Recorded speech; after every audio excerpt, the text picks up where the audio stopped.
एक तो गृहस्थी जीवन में 8 प्रकार के सद्गुण आवश्यक है। गृहस्थी जीवन उन सद्गुणों के बिना नरक हो जाता है।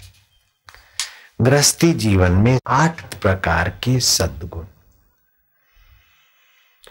एक तो अनुस्या अर्थात गुणवानों में दोष का आरोप न करना, किसी का गुण या यश देखकर ईर्ष्या या दोषारोपण न करना। किसी के गुण हो, अल्प गुण हो, तभी भी उनको स्वीकार करना, प्रशंसा करना, लेकिन पर दोष नहीं देखना। ये आपके घर को स्वर्ग बनाने की विद्या है। सासुएं, माताएं, हाथ जोड़कर मैं प्रार्थना करता हूं कि बहुओं की निंदा ना करो पड़ोसन के आगे, चाहे बहू कैसी भी हो, है तो तुम्हारी बहू। अपने पैर की जुत्ती मुंह में क्यों मारो। ऐसे बहु रानियां सासू की निंदा का पाप अपने सिर ना लो। तुम्हारे पति की जननी है, तुम्हारे पति की कैसी सेवा की, रात जगी, पति ने क्या क्या गीले बिस्तर किए होंगे और उस मां ने उठाई उसकी गंदगी। इसलिए अपने पति की जननी सासू को हीन नजर से ना देखो बिटिया, नहीं तो तुम्हारी बहू है, तुमको दिन के तारे दिखाएगी, पक्की बात है। मैं ऐसी कई बहुओं को जानता हूं जिन्होंने सासुओं की मजाक उड़ाई अथवा सासुओं की सेवा की कीमत नहीं समझी। वे फिर जब सासुएं बनी तो 20-20 आंसू रोती। हमारे कुटुंब में भी कई ऐसी माइयों को मैं जानता हूं। ये कर्म भूमि है, एक हाथ ले एक हाथ दे। इसे तुम दुनिया मत समझ बिटिया, ये सागर की मझधार है। जो औरों को देता शक्कर है वो खुद भी शक्कर खाता है, औरों को डाले चक्कर में वो खुद भी चक्कर खाता है। Every action in create reaction. इसलिए बहु बेटियां, मैं तुमको बेटियां स्नेह से कहता हूं, बापू हूं, तुम बेटियां हो, बहु बेटियां हो। ये बात पक्की गांठ बांध दो कि मां की या सासू की कभी निंदा सुनो नहीं, करो नहीं। हो सके तो पति की भी निंदा सुनो नहीं। अगर जबरन सुननी पड़ती है तो उस दुल्हन जैसी बुद्धि रखो। एक दुल्हन अभी 3 दिन ही हुए, घर में आई है, सासू कहती मेरा बेटा तो बड़ा तेज मिजाज का है, तेज बहादुर है, लेकिन ये झगड़ा बहादुर भी है, मारपीट बहादुर भी है। बहु रानी तेरे दिन के तारे दिखेगी। मेरो बेटो है, मैं जानू। ननद ने कहा भाई मोरो है, यूं चोटी पकड़ के मेरे को फेंक देता था। मैं शादी करके आई तभी भी यूं आंख दिखा तो मैं तो डर के भाग जाऊं। अब मेरे भाई के साथ तेरा पल्ला पड़ा है भाभी, तेरे को छठी का दूध याद दिला देगा तेरा आदमी। मेरा भाई लगे मैं जानती हूँ, सासू कहती वो मेरा बेटा लगे मैं जानती हूँ। बहू ऐसा करके अपने बेटे की और भाई की जो कुछ निंदा करनी थी करती रही। दुल्हन के चेहरे पर कोई शिकन नहीं। पूछा कि तू कुछ तो बोल, 3 दिन हुए, तेरे को भी तो कुछ अनुभव होगा। तो हंस पड़ी। बोले क्यों भाभी हंसती हो? बोले तुम तो ननद जी 2-3 दिन भी मेहमान हो, फिर तो अपने घर जाओगी। सासू जी बुरा मत मानियो, आप भी 2-4 साल की मेहमान हो, फिर तो वैकुंठ धाम जाओगी। मेरे को तो इनसे जिंदगी गुजारना, मैं इनकी निंदा करके अपने को नरक में क्यों ले जाऊंगी। जैसा तैसे मेरा तो पति परमात्मा है, तुम्हारे लिए कुछ भी हो। हे भारत की नारी तुझे शाबाश है, तेरी समझ को धन्यवाद।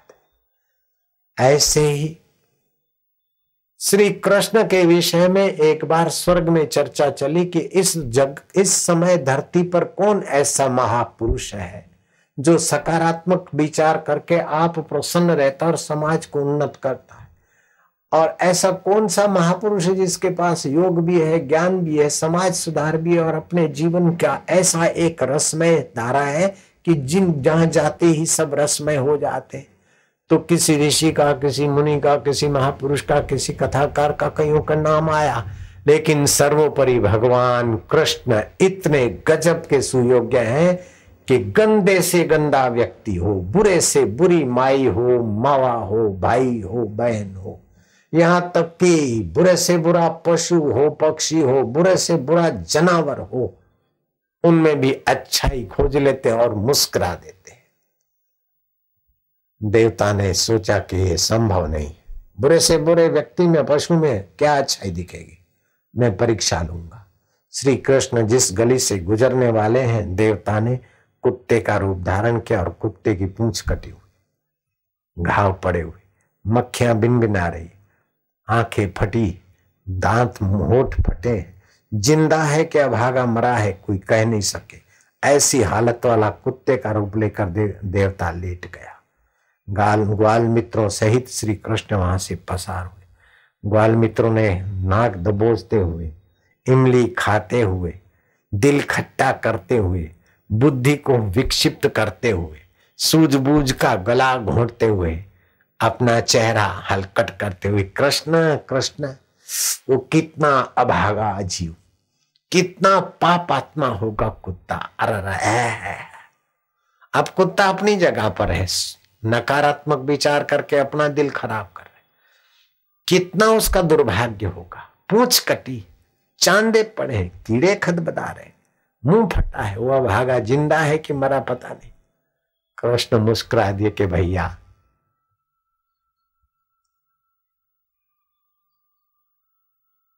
अनुसुईया, किसी का दोष न देखो, गुण खोज लो। गृहस्थी जीवन में अनुसुईया जरूरी है, बहू बेटियों को, सासुओं को, पड़ोसियों को, सबको। अरे वो ऐसा है, ऐसा करके अपना दिल क्यों खराब करते हो? उसके दांत चमक रहे हैं, किसी न किसी जन्म का उसका तप का फल है, पुण्य, जो दांत चमक रहे हैं। इतना होने पर भी उसके दांत तो चमकीले थे, वो देखो और खुशी मनाओ।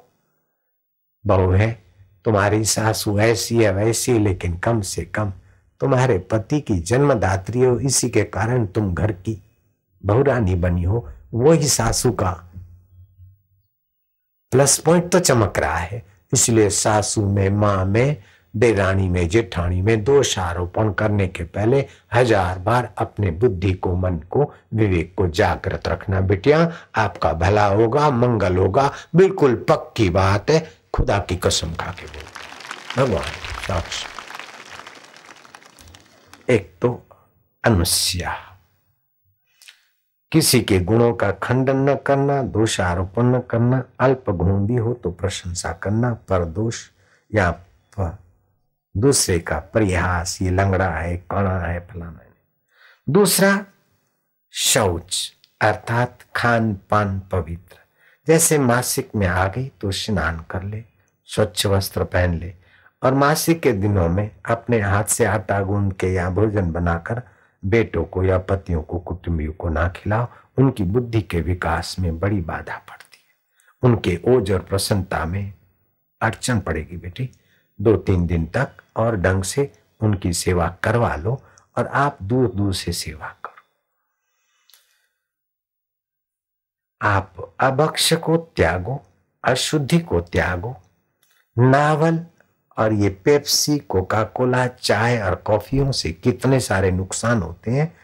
आज सुबह सुनाया था 10 प्रकार के जहर पाए गए चाय और कॉफी में। धातु क्षीण कर देती है, पानी पड़ने की बीमारी आती है, अनिद्रा का रोग होता है और बुढ़ापा जल्दी लाती है। इसलिए ओजस्वी चाय कैसे बनती है, स्टॉल पे वो नमूना ले लेना, घर में बना लेना, नहीं तो समिति वाले बनाए, नो लॉस नो प्रॉफिट, आपस में बांटना।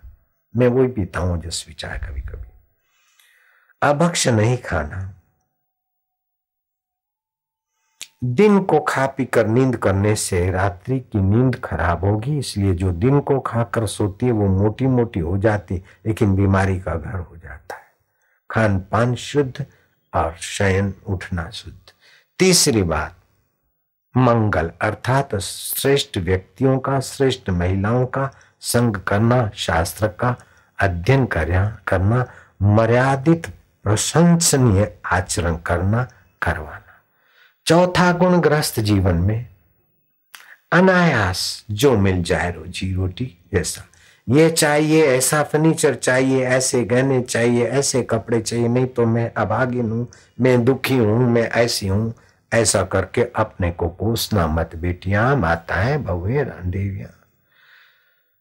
पांचवी बात, अस्पृहा। वासना, ये खपे वो खपे, इसका कोठी ऐसी, इसका फर्नीचर ऐसा है, ये ऐसा पहनते, ये ऐसा खाते।